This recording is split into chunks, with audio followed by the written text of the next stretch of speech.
आप सभी दर्शकों को नमस्कार और जोहार।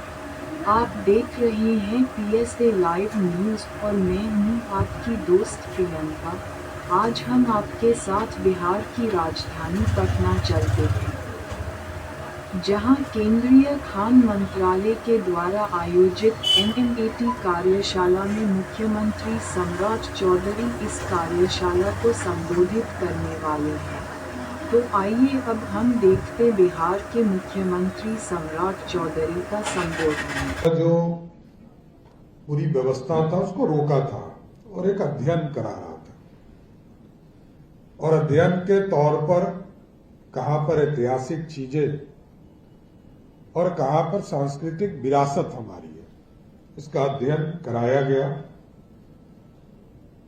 क्योंकि देश के यशस्वी प्रधानमंत्री आदरणीय नरेंद्र मोदी जी का मानना है कि भारत विकसित तभी होगा जब बिहार जैसे राज्य समृद्धि का रास्ता खोल पाएंगे। बिहार के पूर्व मुख्यमंत्री आदरणीय नीतीश कुमार जी लंबे समय तक बिहार को आगे बढ़ाने का काम किए और समृद्धि का सपना और बिहार में समृद्धि कैसे हो, इसके लिए लगातार इंफ्रास्ट्रक्चर का काम करते रहे साथियों। स्वाभाविक है, सड़क बनाने में, कोई घर बनाने में या कोई भी इंफ्रास्ट्रक्चर के काम के लिए हम लोगों को पत्थर की जरूरत पड़ती है, खनिज पदार्थों की जरूरत पड़ती है, कहीं छड़ की जरूरत पड़ती है, लोहा की जरूरत पड़ती है। कई ऐसे मटेरियल हैं जो स्वयं, जो अभी सतीश जी ने कहा, कई टेंडर चल रहे हैं, कई टेंडर की प्रक्रिया चल रही है, कई टेंडर पूरे हो गए हैं। एक तो जरूर मैं आपको भरोसा देता हूं कि जब भी आपको जरूरत पड़े, बिहार की पूरी सरकार आपके साथ खड़ी है और इस खनिज पदार्थ को बिहार की जनता के लिए कैसे हम जोड़ सकते हैं, इसको जरूर करेंगे साथ। और आपने बताया कि असम की सरकार ने 9 महीने में इस पूरे सिस्टम्स को 9 महीने के अंदर पूरा करने का काम किया। लेकिन मैं जरूर आश्वस्त करता हूं कि हमारे सभी पदाधिकारी लगे हैं, MD जी से लेकर हमारे कई ऑफिसर्स इस काम में लगे हैं। आप एकदम आश्वस्त रहिए। हम लोग यहां से, जो हमारे यहां क्लियरेंस है, गवर्नमेंट ऑफ इंडिया के क्लियरेंस है, इसको हर हालत में, किसी भी हालत में 9 महीने के अंदर ही शुरू करने का प्रयास करेंगे साथ। क्योंकि बिहार आर्थिक रूप से पिछड़ा हुआ राज्य है। ये देश के कई राज्यों को आप देखते होंगे जहां मिनरल्स के दम पर वो बहुत आगे बढ़ गए, चाहे वो छत्तीसगढ़ हो, चाहे वो उड़ीसा हो, झारखंड हो। और मैं तो उस दिनों में भी सदस्य था जब बिहार और झारखंड एक था, और हमको याद है कि 6,000 करोड़ का बिहार का बजट होता था और 6,000 करोड़ के बजट में 2,000 करोड़ का रॉयल्टी सिर्फ झारखंड से आता था। बजट का 33% सिर्फ रॉयल्टी से हम चलते थे साथ। और जब झारखंड बटा तो वो सरप्लस बजट लेकर गया। 2000 के नवंबर में जब झारखंड अलग हुआ तो सरप्लस बजट लेकर आया। इसलिए उसकी ताकत को हम समझते हैं। रॉयल्टी एक तरह से सरकार को मदद करती है जन कल्याण के कार्यों के लिए। इसलिए हम लोगों ने 44 ब्लॉक को अपने राज्य सरकार के द्वारा टेंडर की प्रक्रिया शुरू की है। लगभग 28 टेंडर की प्रक्रिया आगे बढ़ गई है। और अब जैसा हमको माननीय सेक्रेटरी साहब ने बताया कि 30 सितंबर के पहले लगभग 30 से अधिक ब्लॉक हमारे आवंटित भी कर दिए जाएंगे। और इस बार हम लोगों ने थोड़ा आगे बढ़कर काम किया। सर्वे का काम एजेंसी करती थी, हमने कहा नहीं, सर्वे का काम सरकार करे। आप जरूर इसको जोड़िए उससे क्योंकि टाइम लगते हैं। उसके बाद जब हम किसी को टेंडर देते हैं उसके बाद भी 6 महीना, 5 महीना, 7 महीना लगता है। तो मैंने कहा कि इसको एडवांस में प्लान कीजिए, हम उसके साथ उनको अटैच करेंगे क्योंकि रॉयल्टी वहीं से आना है। तो सरकार ने उसको एडवांस प्लानिंग किया है बिहार में, और मेरा भरोसा है कि 15 अक्टूबर के बाद बिहार में हम माइनिंग करना भी 20 साल के बाद शुरू कर देंगे साथियों। क्योंकि बिहार, इसलिए मैंने कहा कि आर्थिक रूप से पिछड़ा हुआ राज्य रहा, क्योंकि बिहार में आंतरिक संसाधन हमारा मात्र 70,000 करोड़ रुपया है, और 70,000 करोड़ में एक योजना सिर्फ शिक्षा डिपार्टमेंट को हम चलाएंगे तो हमारा 66,000 करोड़ रुपया खर्चा होता है, 20% हमारे बजट का। 3,47,000 करोड़ का बजट है, एक डिपार्टमेंट 66,000 रुपया खर्चा करता है साथियों। इसलिए मैंने कहा कि 2000 में 6,000 करोड़ का बजट था, लेकिन बिहार की आबादी का लाभ अब बिहारियों को मिल रहा है। 2016 के पहले जीएसटी नहीं था, हमको इसका लाभ नहीं मिलता था साथियों। जहां मैन्युफैक्चर होते थे वहां लोगों को इसका लाभ मिलता था। हम क्योंकि कंज्यूमर थे तो हमको इसका लाभ नहीं मिल पाता था।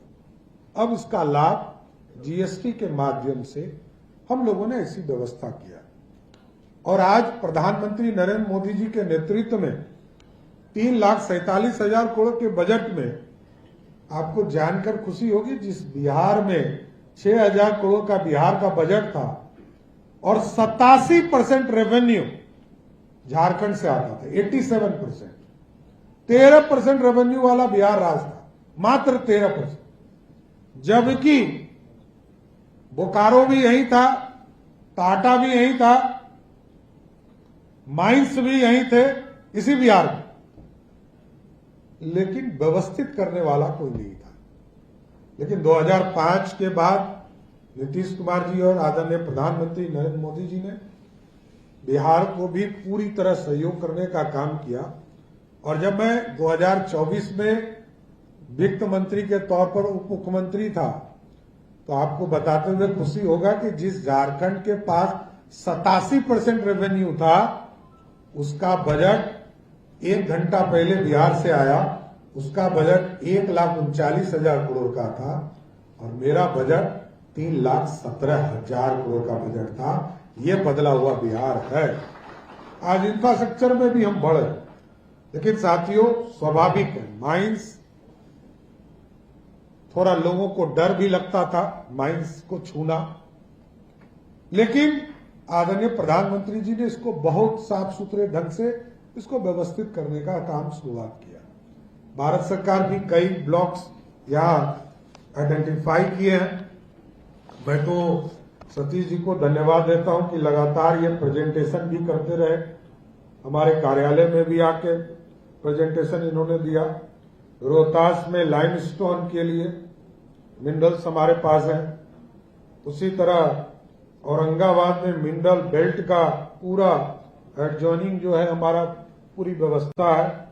मतलब ऐसे जिले जिससे हमारा रेवेन्यू नहीं आता है, औरंगाबाद, वहां बिजली के सेक्टर को छोड़कर बड़ा रेवेन्यू नहीं आता, तो हम यदि मिनरल बेल्ट को पूरी तरह ज्वाइन करेंगे तो हमको लगता है कि बड़ा रेवेन्यू का केंद्र बन सकता है।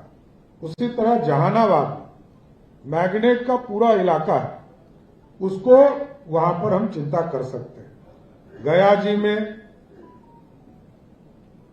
NICR PGE का जो पूरा मटेरियल है वहां मिनरल्स मिल रहे हैं। जमुई में मैग्नेट का पूरी व्यवस्था देखी जा रही है। बांका में भी PVZN CUAG का मिनरल्स वहां उपलब्ध हो रहा है। भागलपुर में आरी का, फायर क्ले का मिनरल्स वहां हमें मिल रहा है, क्योंकि यदि सारे मिनरल्स मिलते हैं साथियों, भारत सरकार को भी रेवेन्यू मिलेगा। क्योंकि हमने जो एक्सरसाइज किया है, अभी तक 44 हमारे यहाँ ब्लॉक जो जिस पर हम खनन करेंगे, तो हमको अभी तक रेवेन्यू वहां से प्राप्त मात्र 300-400 करोड़ रुपया आता था, और जिसको लॉन्ग टर्म लीज मिला हुआ था वो सिर्फ व्यवस्थित था। लेकिन अब जो नया 44 जगह पर टोटल हम लोगों ने किया, ये अनुमान है कि अगले 5 वर्षों में लगभग 6 से 7 हजार करोड़ रुपया बिहार जैसे राज्य को रेवेन्यू प्राप्त होगा।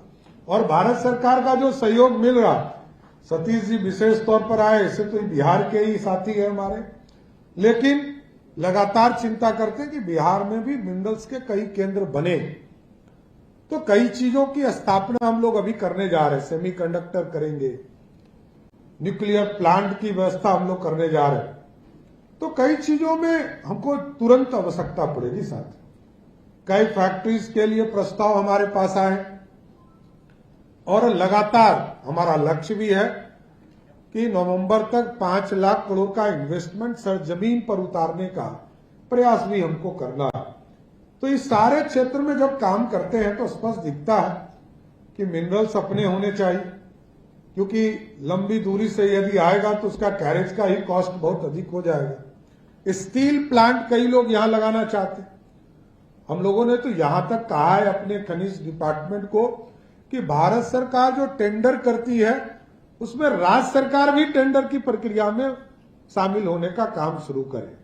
राज्य सरकार भी, चाहे वो कोल का सेक्टर हो, चाहे आयरन ओर का सेक्टर हो, क्योंकि आयरन ओर रहेगा तो हम स्टील प्लांट आसानी से बिहार में स्थापित करने का काम कर सके। दूसरे राज्य में भी यदि आयरन ओर या कोल का टेंडर होता हो तो बिहार सरकार स्वयं भी टेंडर करेगी। ये मैं जरूर आपको बताना चाहता हूं सर। इसलिए मेरा पूरा समर्थन है, और हम लोग चाहते भी हैं कि भारत समृद्ध तभी हो पाएगा जब हम अपने संसाधन पर हम दुनिया के सामने खड़े हो पाए, दुनिया को अपने संसाधन पर चीजें कैसे व्यवस्थित हो सकती। इसलिए मैंने शुरू में कहा कि जिस पहाड़ पर सांस्कृतिक विरासत है उसको तो हम बचा के रखेंगे, जिस पर हमारा इतिहास होगा उसको भी बचा के रखेंगे, क्योंकि हमारा ऐतिहासिक धरती है। लेकिन जिस पर फॉरेस्ट का क्लियरेंस मिलेगा, जिस पर हमारा कोई ऐतिहासिक काम नहीं हुआ है, ऐतिहासिक धरोहर नहीं है, सांस्कृतिक विरासत नहीं है, हम उस पर जरूर खनन करके बिहार के रिसोर्स को बिहार की जनता के लिए समर्पित करने का काम करेंगे सर। इसलिए बिहार की धरती संसाधनों एवं संभावनाओं से भरपूर है। अब उसे गति देने का समय आया है। निवेश का सबसे बड़ा आधार है विश्वास, और विश्वास पारदर्शी से बनता है। तो हम तमाम लोगों को जरूर कहना चाहते हैं, बिहार में क्रिस्टल क्लियर होकर आप आइए, एकदम काम आपको आसानी से मिलेंगे। जो न्याय संगत होगा उसको तुरंत करने का काम करेगा, क्योंकि उद्योग को बढ़ावा देना है। सरकार निर्णय लेने का साहस रखती है। खनिज संपदा प्राकृतिक का उपहार है, उसका दुरुपयोग नहीं होने देंगे। उसको जिम्मेदारी से जनता के कल्याण के लिए जरूर उपयोग करने का अधिकार देने का काम करेंगे। इसलिए मैं फिर से सतीश जी को बधाई देता हूं, और जे किशन रेड्डी जी ने भी फोन किया था उनको भी बधाई देता हूं। आदरणीय प्रधानमंत्री जी जिनके नेतृत्व में लगातार भारत बढ़ रहा, उनको भी बधाई देता हूं कि लगातार भारत के खनिज को भारत के लोगों के लिए उपयोग करके इस भारत को आगे बढ़ाना है। बिहार पूरी तरह आपको सहयोग करेगा। किसी भी तरह की दिक्कत हो आप स्वयं हमको भी कह सकते हैं, हम आपके इस पूरे अभियान को आगे बढ़ाने का काम हमारी सरकार करेगी, इतना जरूर आश्वस्त करते हैं। कई जगह पुनर्वास का इश्यूज होते हैं, हमने कहा है कि इसके लिए थोड़ा अलग से पॉलिसी बनाई। हम नॉर्मल ढंग से पुनर्वास का काम नहीं कर सकते, क्योंकि किसी का पूरा जीवन जिस धरती पर गुजरता हो उसको वहां से विस्थापित करना थोड़ा टारगेट का काम होता है। तो जहां भी, चाहे पीरपैती का इलाका हो या सासाराम का इलाका हो या किसी भी इलाके में जहां भी इस तरह की स्थिति हो उत्पन्न हो तो उसको विशेष तौर पर एक पैकेज बनाइए, वहां के स्थिति को देखकर पैकेज बनाइए, तभी लोग वहां से सेटल कर पाएंगे। क्योंकि हमको याद है कि जब यहां पर ये गंगा के बगल में घाट हम निर्माण कर रहे थे साथ, तो हमको यह एहसास हुआ कि हमको जो गरीब लोग उस घाट के बगल में है, 20 घाट बनना था, 18 घाट हम लोगों ने जोड़ा बनाया, तो पता चला कि लगभग 600-700 लोग ऐसे हैं जिनको अत्यंत ही गरीब है वो लोग, उसके लिए अलग से पैकेज देने की जरूरत पड़ेगी।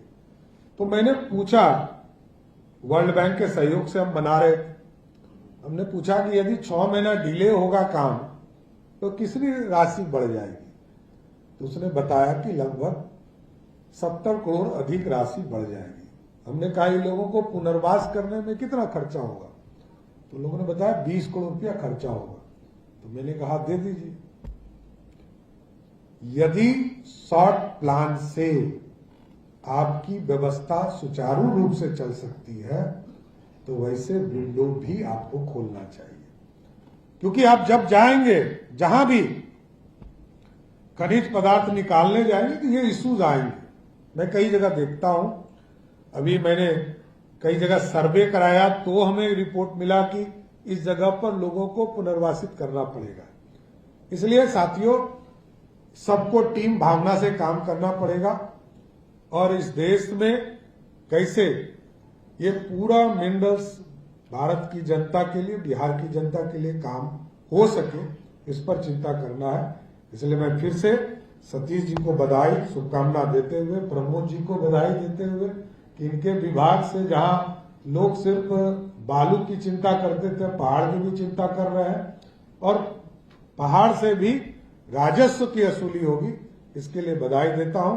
आप तमाम लोग बिहार आए, जो लोग यहां बाहर से यहां आए, उन लोगों को मैं विशेष तौर पर शुभकामना देता हूं। आप काम कीजिए, आप सुरक्षित हैं, बिहार में हैं, आपकी सुरक्षा पूरी तरह सरकार की गारंटी है। आप यहाँ इन्वेस्ट कीजिए, यहाँ पर काम कीजिए, आपको पूर्ण रूप से सुरक्षा देकर आपको आगे बढ़ाने का काम करेंगे। बहुत बहुत PSA लाइव न्यूज से मैं हूँ आपके साथ संपादक अशोक कुमार झा। हम फिर मिलेंगे आपसे बेहतरीन और ताज़ा खबरों के साथ। नमस्कार।